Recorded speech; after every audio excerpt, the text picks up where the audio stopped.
So on the y-axis would be performance.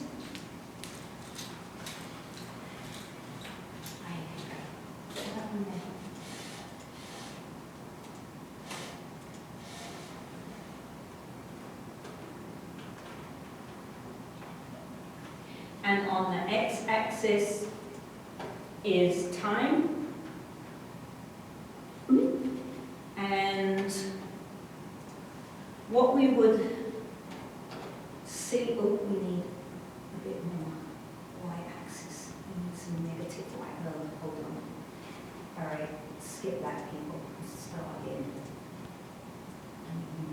Oh, negative. All right, so performance.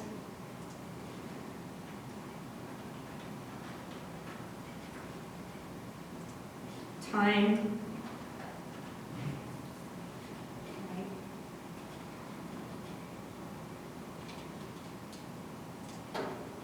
So here is 0.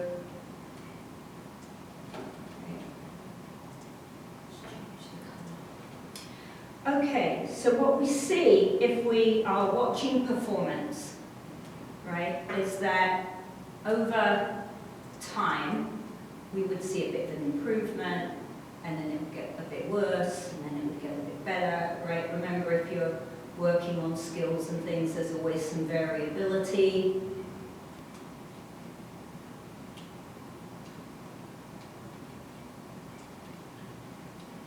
Right? So this would be overreaching.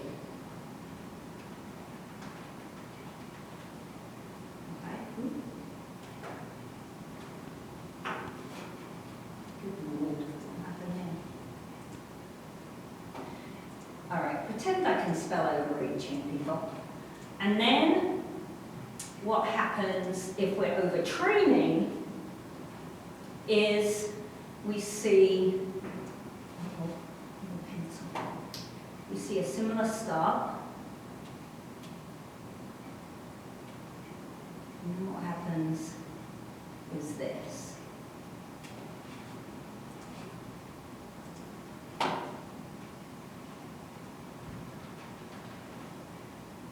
Oh, good Lord, can't spell that word either today. Okay. Yeah.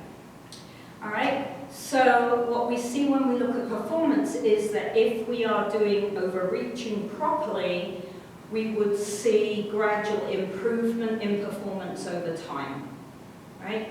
If we cross that line and go into overtraining, then what we get is detrimental effects on performance, and gradually performance gets worse.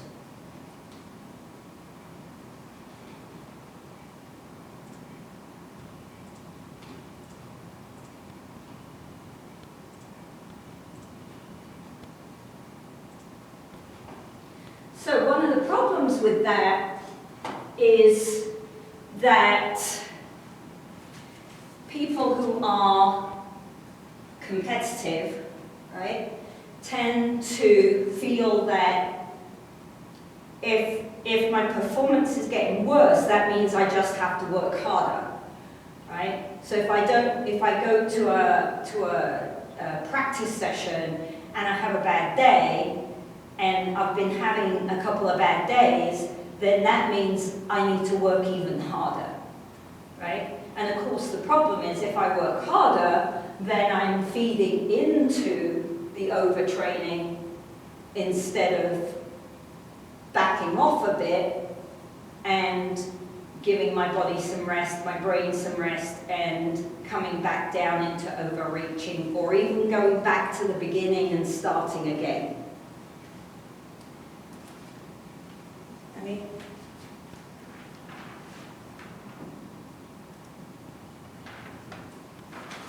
So the last little bit of this chapter is talking about periodization, and it's a fascinating concept. You may well have come across it, whether or not it's been called periodization. That's technically what it is. It's something that we tend to do in our training but not realize why and maybe not do it properly. All right? So historically, periodization was used for weight training. Right?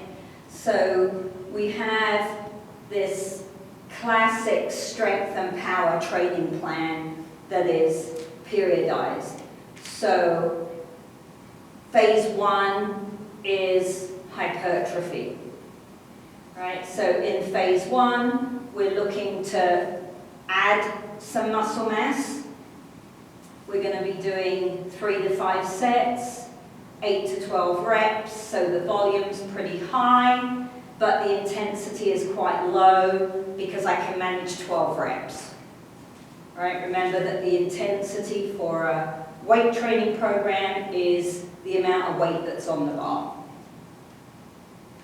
Right? So periodization is a cycling of the specificity, the intensity, the volume of the training so that we can achieve a peak for a competition typically. Right? So it's a very important principle of training. Right?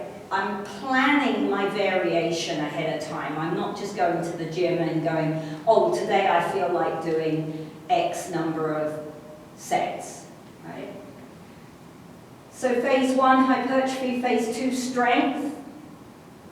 So we're going to keep the sets the same, but we're going to change the number of reps that we're doing per set. So we've dropped the volume down a little bit and we've upped the intensity. Right? So if I'm doing less reps, it means I've got more weight on the bar. And then we go into a power phase. Drop the reps down and put quite a lot of weight on the bar. Right? And then we go into peak, and we might only be doing 1 set with a couple of reps or a couple of sets. So the volume now is very low when we're in this phase, and the intensity would be very high. So in this 4th column, I would have the most, whoops, I don't want that here, the most amount of weight on the bar. And what this table misses is a 5th column, which would be the active rest phase. Right? So it's very important that we add an active recovery, probably of 1 to 2 weeks there, and then when you cycle back round to phase 1, after your active recovery phase, then you add a little bit more weight onto the bar for each phase. Okay? Each phase would be about 4 to 6 weeks. And then, as I said, a 1 to 2 week active recovery phase, and then cycle back round to phase 1. But when you look at this intensity, it would still be low compared to the other phases, but it would be a little bit higher than it was on the first cycle. Does that make sense?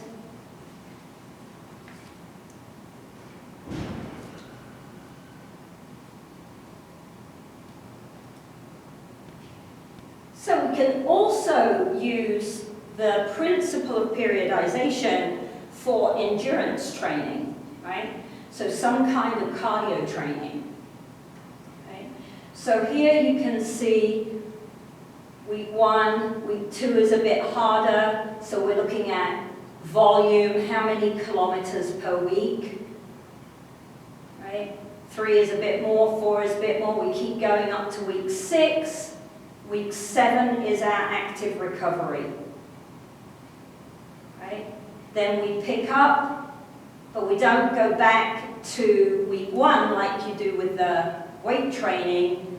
You pick up back at week 6, add some more. This is very high volume, so we need another recovery week. Right? And then you gradually, here you see the volumes are starting to come down, because the expectation here would be the competition is here. So this decrease here into the competition is called the taper. Right? So when we're looking at a cardio program, we increase the volume each week, then we have a 1 week active recovery, and then, let's see, 1, 2, 3, 4, 5, 6 weeks out, we've started our taper. Maybe even earlier, 6. Maybe even here, you could say the taper started. Right?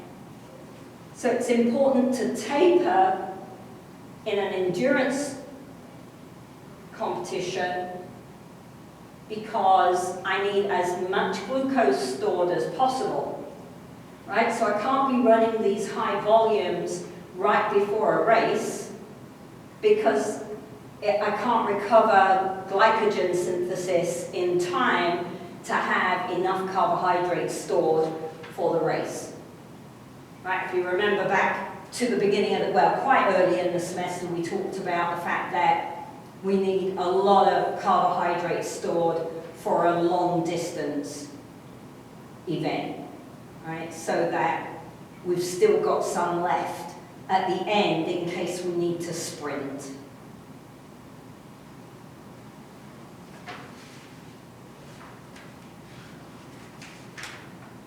Any questions there?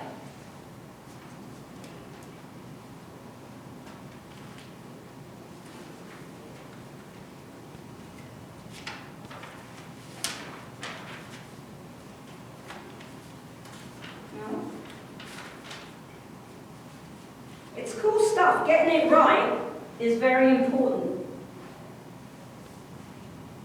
You know, if you peak at the wrong time, if you peak a week early, or you taper too soon, or you taper too late, right, then the performance in the competition that you were aiming for is not going to be what you need.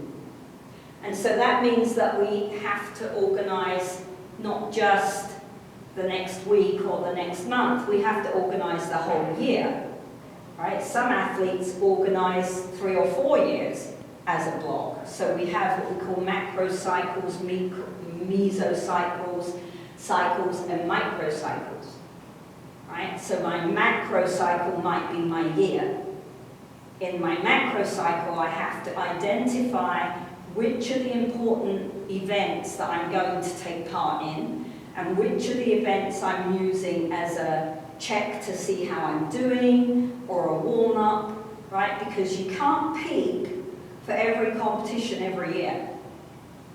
That's not physiologically possible. So we do our year's calendar, we pick the competitions that are the most important, and then we do our mesocycles and then our microcycles so that we can peak twice or 3 times during the year. Right? As I said, to get it right is very, very difficult. Right? And it's a lot of work to plan this out with your athletes. Right? But if you don't do this, then it's all a bit hit and miss. Okay?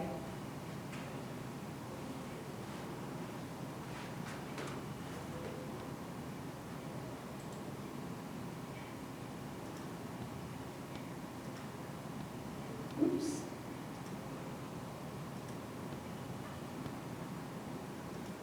Okay, any questions on chapter 14?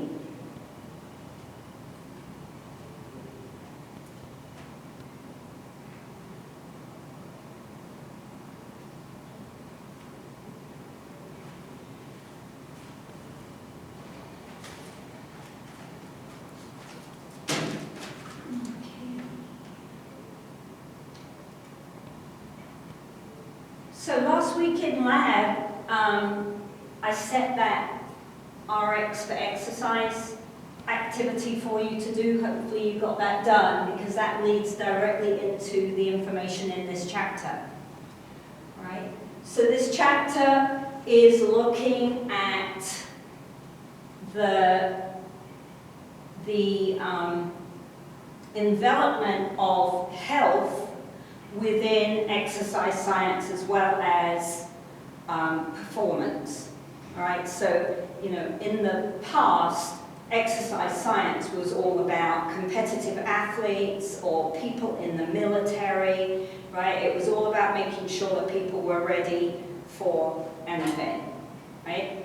And so now it's expanded quite dramatically to include this health concept as well. And the nice thing about that is that it really opens up a lot more job opportunities for students who are in HPE exercise science courses.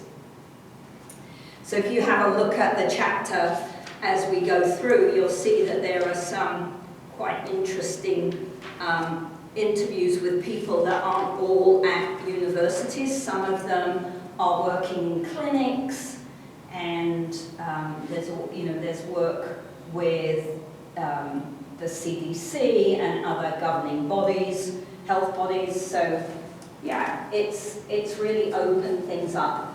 One thing that was quite interesting, I thought, in this chapter is that although we've got a lot more knowledge, now that we're doing the science on the health as well, we are learning a lot of things that benefit the population as a whole rather than just a very small minority of the population, but we still don't know how to get people to engage in the physical activity, right? So that is still a big issue, so we're going to be talking about that today. So I wanted to point out the timeline because I find this very frustrating in the same way as I do with the motor behavior and the fact that we've known all this information about children's motor development and the link between motor development and physical activity and obesity. We've known it for a long time now. And yet the picture is getting worse, not better. We have a similar scenario here, right?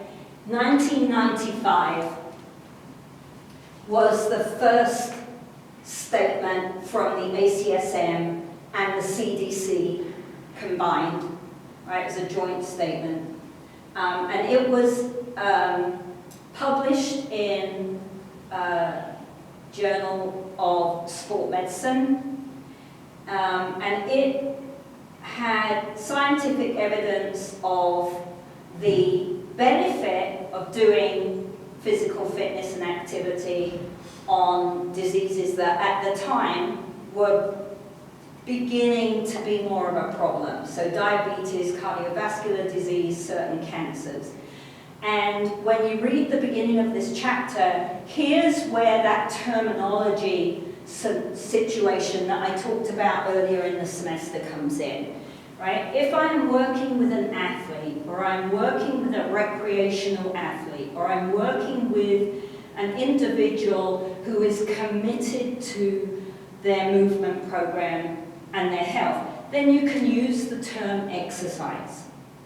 Right? But if I'm working with a sedentary population, or an elderly population, or an overweight or obese population, then it's much more appropriate to use the term physical activity, because we're not just talking about exercise, right?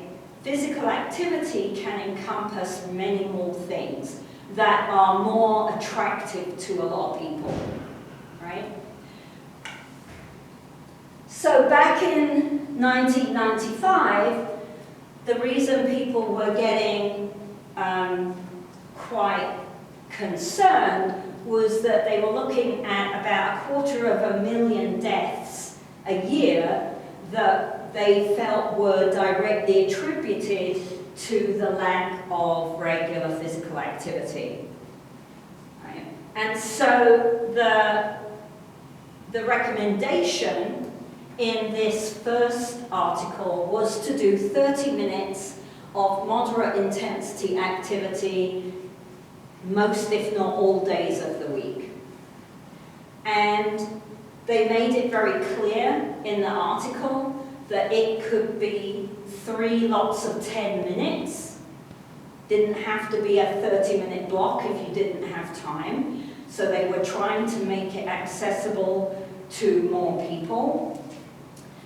They estimated that that would be about 200 kilocalories a day for most individuals. So that's, on our energy balance seesaw, that's my 200 calories on my physical activity side of the seesaw, right? And they really emphasized that it didn't have to be formal exercise, that daily activities could be used to meet your 30 minutes. And only at that time, only about 22% of Americans met this guideline, right? So they also discussed in this article what are the barriers, or what were the barriers in 1995 to physical activity. Why do we have less than a quarter of the population taking part in 30 minutes of physical activity every day, right? So they highlighted what they felt were the barriers, and then they gave some suggestions on how we could address those barriers. So this is 25 years ago, right? So 25 years ago, we recognized the fact that adding physical activity to our day was going to benefit these problems that we were seeing.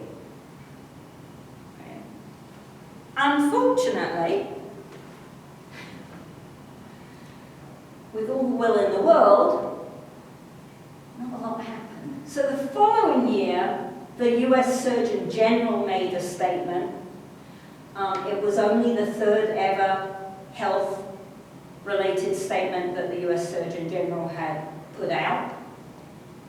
And it was trying to encourage the understanding of the positive relationship between habitual physical activity, so regular physical activity, and health, because again, they noted that there were not enough Americans regularly participating in moderate intensity physical activity.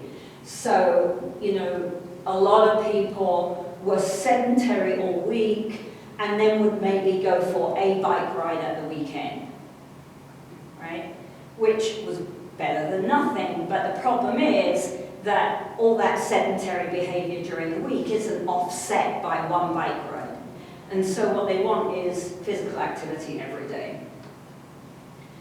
And again, they noted that cardiovascular disease, diabetes, and certain cancers may benefit from this physical activity, and the directive was similar, so the guideline was very similar, 30 minutes of moderate intensity exercise a day. They felt that this was going to equate to 150 calories, not 200 calories, and so about 1,000 calories a week.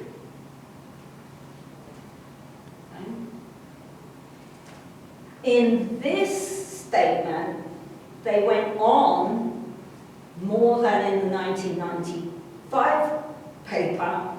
They went on to say that if you would do more than 30 minutes, or if you increase the intensity to moderate stroke high or high intensity, that there would be further health benefits from that.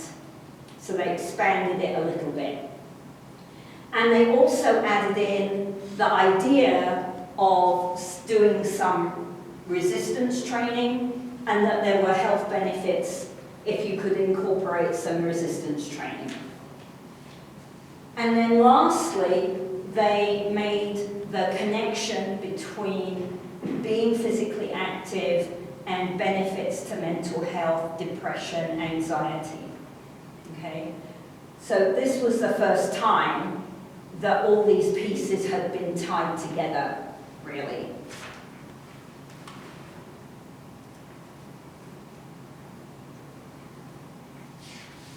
So then basically very little happened. And we have to wait until 2007 for the inauguration of exercise is medicine, which was taken on by the ACSM. And it had the goal of trying to make physical activity and exercise a standard part of disease prevention. So now we're looking at, this isn't just exercise professionals anymore, right? This is the medical world. There has to be a conversation going on between the medical world and the exercise professionals, because the medical world doesn't know enough about exercise, and the exercise people don't know enough about the medical side of it, and we have to collaborate more. And so this was really the first time that that idea was promoted. And the ACSM had 3 principles under this program. The exercise and physical activity are really, really important for health, and that it may prevent many diseases, that we have to address physical activity and exercise in a healthcare setting, as well as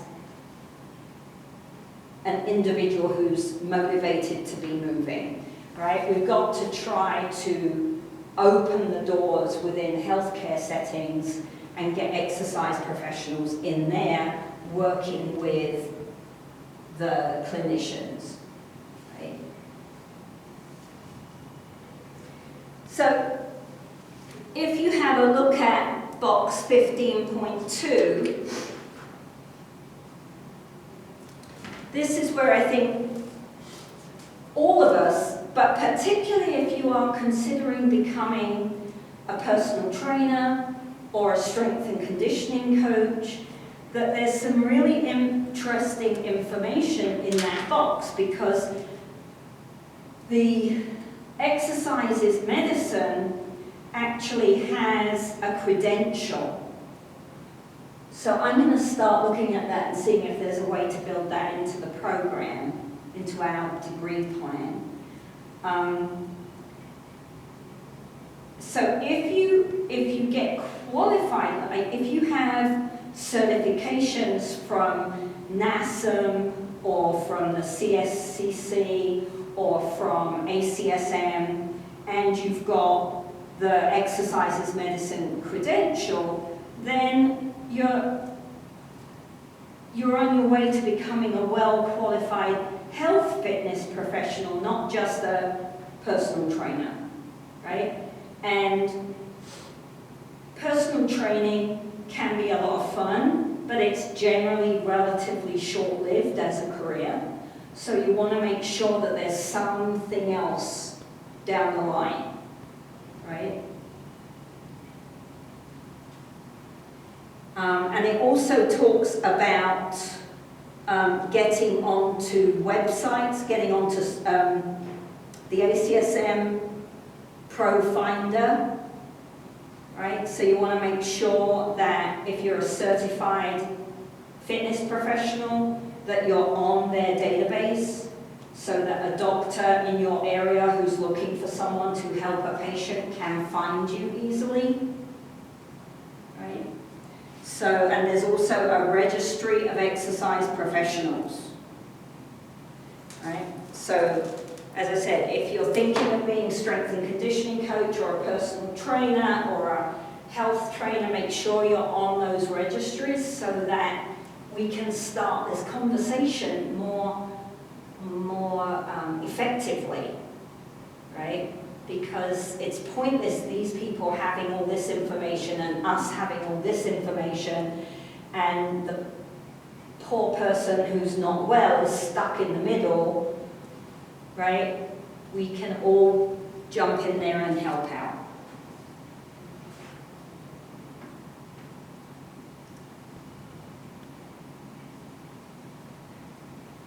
So the DHHS and the AHA in 2008 released a joint report, and they had some much more specific exercise guidelines at that time compared to the other reports, that the frequency should be 30 minutes, 5 days a week, at a moderate intensity.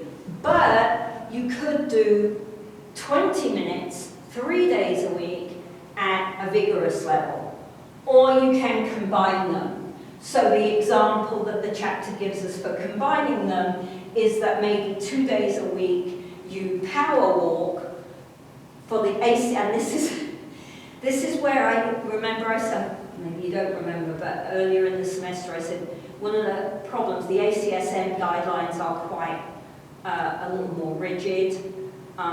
They won't count walking, although maybe they would count power walking, I'm not sure, but walking, when you look at the ACSM, counts as low intensity. So I can power walk twice a week, would be my moderate intensity, and then I could jog 2 days a week for just 20 minutes, and that would be my vigorous activity, and so I'm doing 4 days combination, right? And so again, most of these guidelines were aimed at aerobic cardio type work, but here for the first time they said, you know, you should do resistance exercise twice a week, but not on back-to-back days. Okay. This report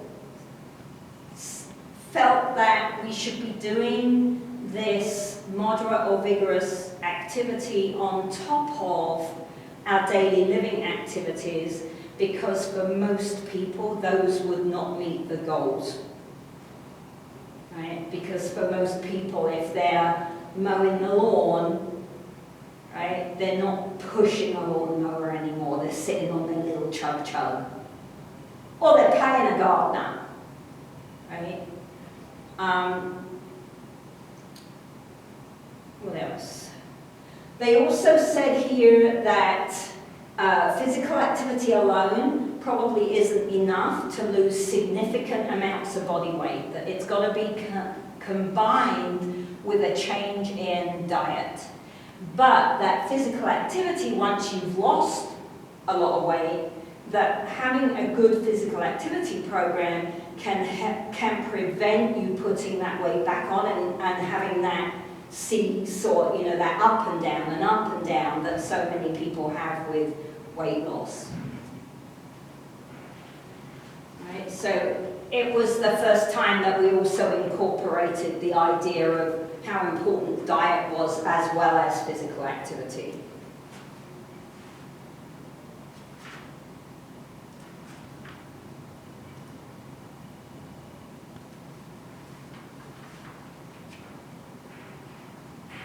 So even with all this information, right, with all this information, the picture is getting worse, not better.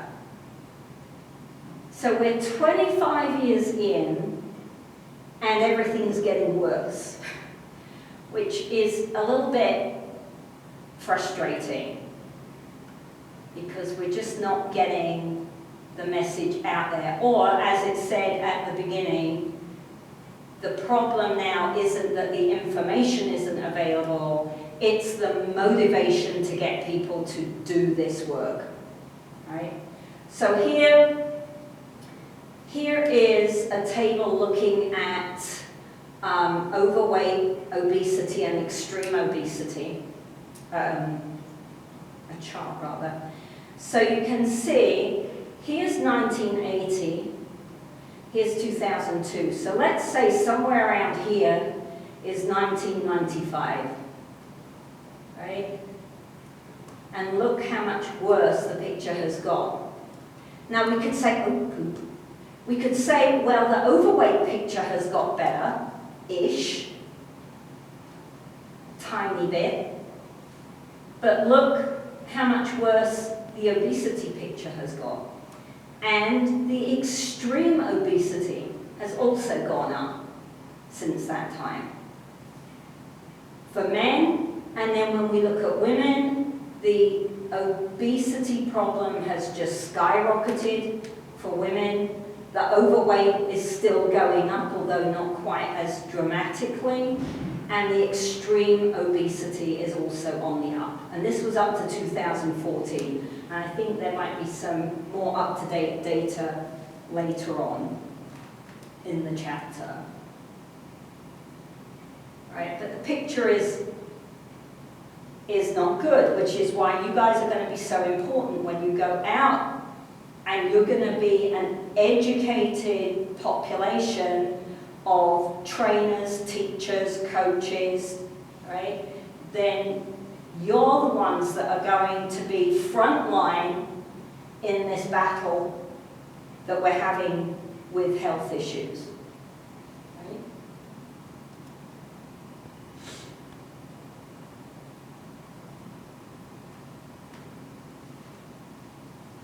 And so we can see here the numbers. This is, I think this is the numbers, I think this is diabetes. So number in thousands of diabetic cases. And as you can see, since 1995, here's 1995, is right there. That report was released, and the cases of diabetes has just gone up and up and up and up. As have the cases of obesity, right? So there's a link here.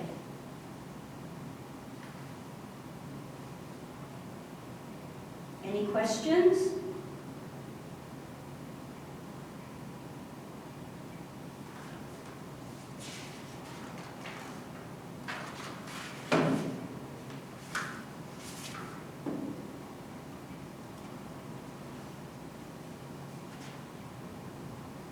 Okay, so in 2018, so 10 years on, the DHHS updated their statement on physical activity and their guidelines. And these are the most recent ones available right now. They look closely at the dose-response relationship. So how much physical activity do I have to do to promote health benefits? And remember, we're talking health benefits, not fitness benefits, all right? And I'll come back to that in a minute. So using the most up-to-date research, right, the science that's available, what's the minimum amount of exercise, physical activity I need to do to become more healthy, right? So the benefits of doing some form of exercise or physical activity is that have been shown in the research, right?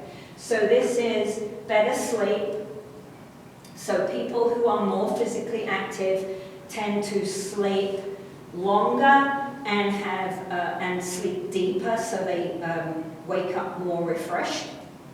Function better physically, emotionally, cognitively, and psychologically. So we see cognitive functioning improve. That helps with jobs and school. And we see a reduced risk of dementia in people that exercise regularly. Right. So some new information was that these benefits that we're seeing can occur as quickly as one bout, right? So that day, I I sleep better. That day I am less depressed. That day I am cognitively sharper for a meeting at work, right? So an acute scenario as regards to a chronic training effect, right? And the benefits aren't permanent, unfortunately. That would be amazing. They're not permanent. That means we have to keep doing it, right? So anywhere from 12 to 48 hours, usually the literature says that timeline depends on the duration and the intensity of the exercise bout. They also found that there were benefits in children. So my kiddies on the playground, when I run around with them like crazy, hopefully I'm helping to increase their bone density and make their bones stronger. And there's some longitudinal research that indicates that children who are very active around 3 and 5 are less likely to become overweight in elementary school as they move forwards. There's also now some indication of slowing down chronic diseases or possibly even preventing some chronic diseases, right? So that would be amazing. If you're pregnant, there's a lot of benefits that have been shown. There's a decreased risk of developing gestational diabetes, for example. There's also a lower risk of postpartum depression if you exercise during the pregnancy. Doesn't mean no risk, all right? And this is important to pay attention to. It doesn't mean no risk. It means there's less risk, okay? So I had breast cancer. It's always like the #1 cancer that is stated as physical activity can prevent the development of breast cancer, right? Well, it didn't prevent it because I was very, very, very active in my 20s, right? But I got over it real quick, and 30 years later, I'm still here. So I'm still saying that physical activity is beneficial. It just didn't, again, you know, they're looking at an average picture, not an individual scenario, right? Now, interestingly, this is where there's a big change, I think, when you look at the 2018. Where before we were kind of set on this, if we've got to do 30 minutes, the minimum bout that you can do is 10 minutes to make it worthwhile. Now the DHHS says that there isn't a minimum threshold, right? That anything you do benefits your health, right? So anything is better than nothing. So what they're trying to promote is that even if you just do 2 to 3 minutes, that you can take that 2 to 3 minutes off your 30-minute block. Right? And so 30 minutes a day, 5 days a week, but you can add up your 3-minute pieces for that 30 minutes.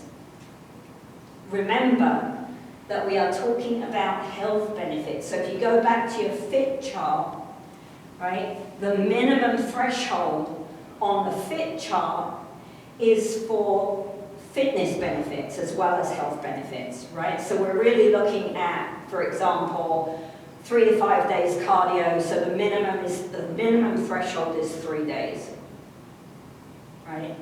For me to see benefits in my cardiovascular fitness.